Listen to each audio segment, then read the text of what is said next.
कल जहांगीरपुरी में जो घटना घटी है उसी पे पूनम पंडित से हम बात करेंगे। क्या कहेंगे जिस तरीके से दिल्ली में जो घटना घटी है ये चीज़ें बहुत बढ़ती जा रही हैं। राजस्थान में भी आपने देखा होगा, कुछ लोग दिल्ली से भी गए वहाँ पे, वहाँ के जो विधायक थे, मेरी उनसे बात हुई, मैं एक प्रोग्राम में गई थी। तो ऐसी ऐसी चीज़ें बहुत गलत है हमारे देश के लिए, हमारे समाज के लिए, हमारे युवाओं के लिए, क्योंकि युवा नौकरी नहीं करेगा तो ऐसी उसमें भागीदारी करता तो वो गलत है। तो मेरा दोनों समाज के लोगों से अपील है कि आप शांति बना करके रखें। देश में शांति बहुत ज़रूरी है, क्योंकि आपको ऐसी चीज़ों में फंसाया जा रहा है, आपको ऐसी चीज़ों में बढ़ाया जा रहा है, आप ताकि बेरोजगारी पे बात ना कर सके, आप महंगाई पे बात ना कर सके। तो ये नए नए मुद्दे इस तरीके के करे जा रहे हैं, ये इस तरीके की हिंसा फैलाई जा रही है। हिंसा किसी भी समस्या का समाधान नहीं होते। देश में शांति बना करके रखें।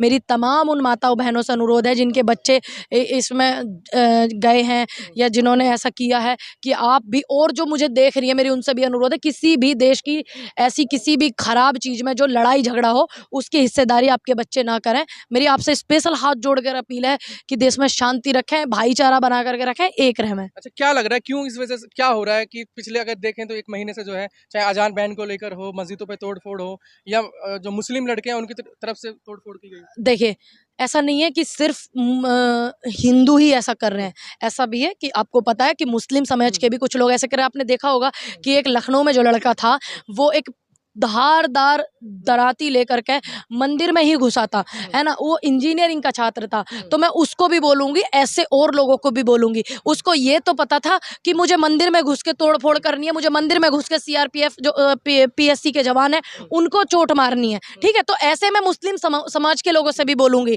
और मैं उन सनातनी के लोगों से भी बोलूंगी जो ऐसी लड़ाई झगड़े का वो बनते हैं। तो लड़ाई झगड़े का हिस्सा ना बने, देश में शांति रखें। शांति बहुत जरूरी है। बेरोजगारी इतनी है, महंगाई इतनी है, समस्याएं बहुत है, बेटियों के इतने बलात्कार हो जाए, ज्यादा शोर शराबा हल्ला आप वहां कीजिए ना। जब बेटियों के बलात्कार हो जाए, उनको हेल्प करने में करो, उनकी मदद करने में करो, पीड़ित लोगों के साथ खड़े होने में करो। जब बेटी का बलात्कार हो जाए तो किसी की एक की आवाज नहीं निकलती है, ठीक। तो ऐसे लोगों की मदद, अभी आपको पता है पांच परिवार, एक ही परिवार के इतने छोटे छोटे बच्चों की हत्या कर दी गई। आप उनकी आवाज बनो, उनकी आवाज के लिए शोर करो। आप बेफजूल की बातों पर शोर शराबा नहीं करो।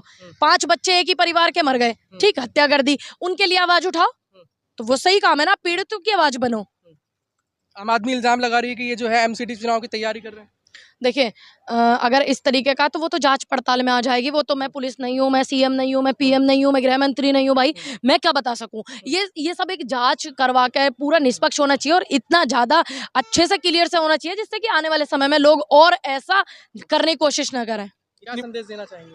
मैं बस यही बोलूंगी, आपके ये सब करने से शिक्षा का मुद्दा भटक जाएगा, दब जाएगा, स्वास्थ्य सुविधाओं का, बेरोजगारी का, किसानी का, है ना, बेटियों पे बलात्कार हो जाए उनके लिए कोई नहीं बोलने का, उनके साथ कोई नहीं होने का। ये सब मुद्दे, महंगाई का मुद्दा, मेन महंगाई चल रही है कितनी ज्यादा, तो वो सारे मुद्दे आपके इस बवाल में दब जाएंगे। आप मुद्दों से मत भटकिए, देश में शांति रखिए। शांति की बहुत आवश्यकता है।